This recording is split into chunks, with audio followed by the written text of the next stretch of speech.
Okay, pickle people, today's the day. We're diving headfirst in the $100 foam paddle madness that's completely rocked the pickleball paddle industry. And I'm going to do my best to distill all the information you need to know, but it's a lot. And I'm actually going to break this up into 2 videos, so make sure you subscribe so you don't miss part 2. And while you're down there, why don't you go ahead and follow my podcast as well? I have all the major platforms linked in the description. And after this little 2-part video series, I hope you'll have enough information to know if throwing down a crisp Benjamin for one of these budget foam paddles is worth it to you or not. But fair warning, you might want to see if there's a fire extinguisher nearby, because I'm betting your cash will start burning a hole in your pocket before we wrap up. Also, did I mention today's video has a paddle giveaway? That's right, we're giving away a Ronbus Quanta for free, so make sure you stick around to the end of the video to see how to enter. Now before we get to the nitty gritty, let's set the stage a bit. Over the last month or so, 2 separate paddle companies, Vatic and Ronbus, have dropped Gen 4 foam paddles priced at about $100 after discount code, and promo code Matthew K does work with both of them. Initially, Ronbus came out with their Quanta paddle line, which features 5 different shapes.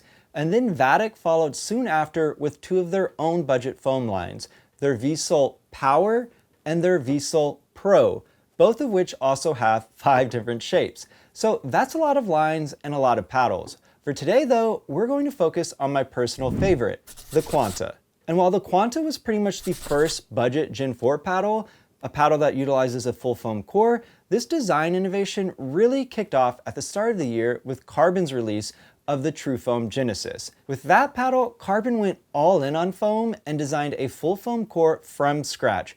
No more polypropylene honeycomb like with Gen 1 and Gen 2 paddles, or augmenting a traditional core with foam like a Gen 3 paddle. If you want to learn more about the True Foam tech, I did a whole video breaking it down in case you want to check it out. And after the Genesis was released, companies have been playing catch up and chasing Carbon for all of 2025, trying to push out their own spins on full foam Gen 4 paddles. And there's a good reason companies did this. Lots and lots of folks really like full foam paddles, especially reviewers. And compared to honeycomb paddles, in particular the more powerful ones that utilize Gen 3 builds, foam paddles seem to offer extra durability with longer lifespans. And on paper, that totally makes sense. Foam paddles don't have core cells that can crush the way honeycomb paddles do. However, there could still be issues with disbonding and how the face materials adhere to the core that could prove to be an issue with this kind of design, just like with honeycomb. But based off the relatively small samplings of paddles that have gone out this year, the durability is looking very promising. That being said, I very much doubt we'll ever see a paddle design that will ever be 100% immune to QC issues. As long as glue is involved, I think there will always be some equipment failure. And to be honest, I think it's pretty silly to expect something you hit a ball with to last forever. That said, foam does appear to be more durable than previous paddle materials, but these new designs offer something else that I think even more folks care about. Power, and lots of it. To be clear though, it's not necessarily the same kind of power you'd get with super hot honeycomb paddles of the past. In my experience of testing many different foam paddles, the power promise with foam is oftentimes more of a promise of power potential. Instead of running hot and blasting balls the way the old, now illegal Matiers did, foam paddles tend to encourage the ball to dwell longer on the paddle head compared to their honeycomb counterparts. And for folks that can weaponize that, so folks used to timing strokes with string tennis rackets with lots of dwell, they'll see a boost in power right away as they're used to swinging hard and using dwell to add spin to keep their ball on the court. And that's why I think so many reviewers in particular like foam paddles. They're using their old tennis skills and muscle memory to really level up their driving power. That being said, even folks that swing without much topspin will still probably see a boost in power with foam paddles compared to many honeycomb paddles, as the energy transfer seems to be more forgiving with this kind of design, although that is a bit more subjective. But boy, more durability and more power sounds great, right? Well, there are a couple things that might potentially give you pause. First, the feel of foam is different than honeycomb, so that could impact your game, how you time your shots, the feedback you get from the paddle, and lots more. This may be a drawback for some players. Second, and this is probably the biggest knock against foam, is that these paddles have historically been pretty expensive, and in my opinion, price is what has been the real roadblock to consumers for mass adoption. Carbon kicked things off with the Genesis having a price tag of $252 after code, which has carried over to their recent Waves release. Selkirk priced their early foam paddles at $333, and while companies like Honolulu have brought different foam lines like their NF and FC Plus paddles to market closer to the $175 range, and now Bread and Butter is releasing their own foam take to market with the Loco coming in at $180 after code, there really haven't been any super budget forward foam paddles. That is until now. And let's talk about the company that kicked this movement off, Ronbus. Ronbus is a smaller pickleball company that has a reputation for pushing the limits of paddle tech, sometimes even too far, having a good amount of success with a monster power paddle called the Ripple. In fact, that paddle's also a Gen 4 foam paddle, but with a different price point and a much different design than what we're seeing with this new wave of foam paddles. And of the 3 budget lines we're reviewing in this 2-part series, the Quanta is my personal favorite.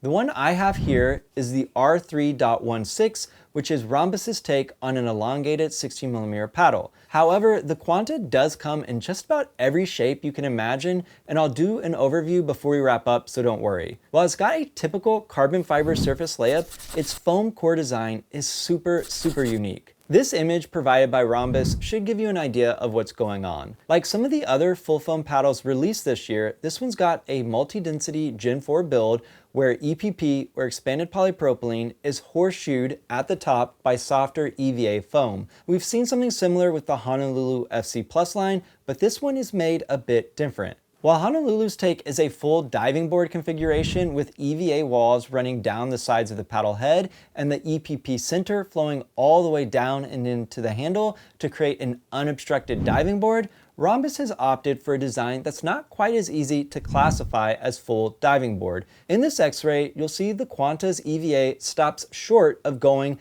to the bottom of the paddle head. Instead, Ronbus has placed TPE elastomer inserts in that section of the throat at the taper, which appears to cut into the EPP core material as well. And Ronbus has stated this is intended to improve stability as well as dampen vibration, and I'm 100% convinced this is doing just that. TPE, or thermoplastic elastomer, is another kind of material that's supposed to have the elasticity of rubber, at least that's what Google told me, so that would make sense and would be a good choice for a material intended to dampen vibration. Another impact this choice has is that the diving board effect is muted a bit, in my opinion. While the EVA core material does run all the way down through the handle, it's cut up and obstructed, so it has to hourglass its way through the bottom section of the paddle. To me, that seems to have reduced how long the ball dwells on the paddle head. In other words, the diving board gets loaded with less energy that can then project off, which is typically pretty dramatic with the full diving board foam paddles I've hit with. With Ronbus's take, you see the ball live only briefly on the paddle head before popping off. The dwell is much more comparable to previous Gen 2 and Gen 3 paddle builds, at least to me. So if you're coming from honeycomb paddles, you won't see as much of a need to change the timing of your short, soft hits in particular, like you do with many other Gen 4 paddles. However, folks are actually customizing this paddle with lots of weight to make it play seemingly like other popular foam paddles, including Selkirk's pricey boomstick, but we'll be talking about that more in a bit. And that leads me to pointing out another unique aspect of this paddle.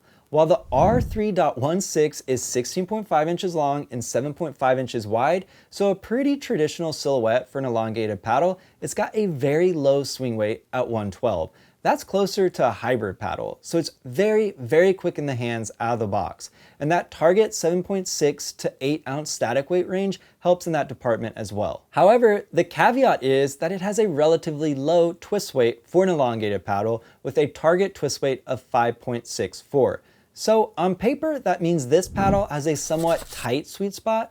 For me though, it's not something I really notice too much in my testing, but it's something to be aware of. Lastly, I should note this paddle is future-proofed with USAP PB Core 43 certification, comes with a 6-month warranty, and costs one crisp Benjamin after promo code MatthewK knocks off $20, leaving you with a final price tag of $99.99. And that's including shipping and taxes, at least out here in California. And that's not the case with the budget foam paddles coming from Vatic, which add about $10 worth of taxes and fees for me out here in California, at least as of the recording of this video, making their paddles actually closer to $110. Ultimately though, what makes the Ronbus Quanta so special to me, beyond its price point, is that this paddle is super lightweight and maneuverable, especially for a foam paddle.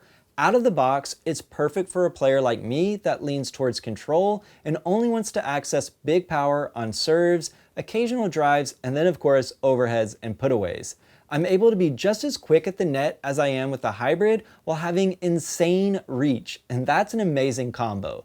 Personally, I really could see myself maining this thing, which is hard to believe since I've mained one hybrid or another for close to 2 years, if not more. However, there are some potential downsides. As I said, that low 5.64 twist weight means it's got a tighter sweet spot on paper. While I personally didn't notice that and think the foam design helps make it feel more forgiving, that's the number Ronbus is aiming for. So if mishits are an issue for you, you might see yourself needing to add weight to the sides to widen out the sweet spot.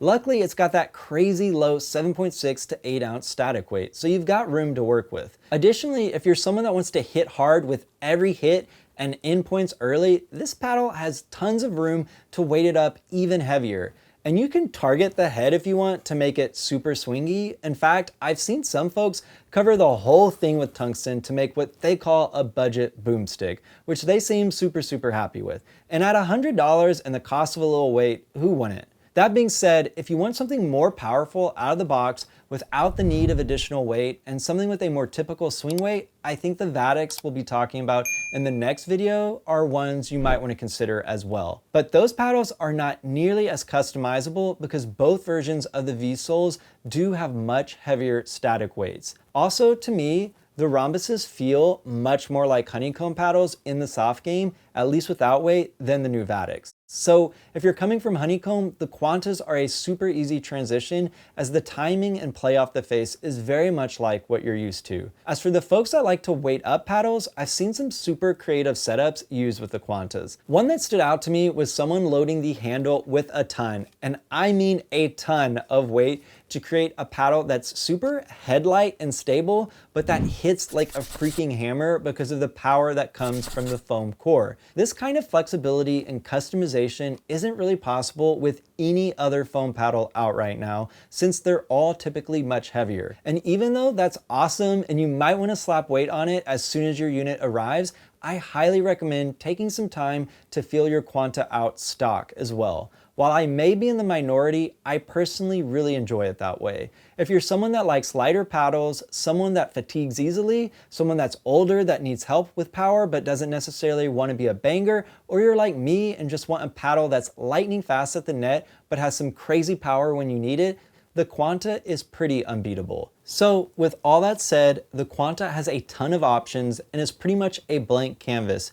making it incredibly unique and super easy to recommend at that $100 price point. To me, Ronbus hit a home run with this release. As for which shape to go with, Ronbus has 5 different versions of the Quanta to choose from. The R4.16 is a hybrid with pretty typical dimensions being 16.25 inches long and 7.74 inches wide with a 104 swing weight and a 5.78 twist weight. So this is a good choice for lots of players as it's the most all-court of the bunch.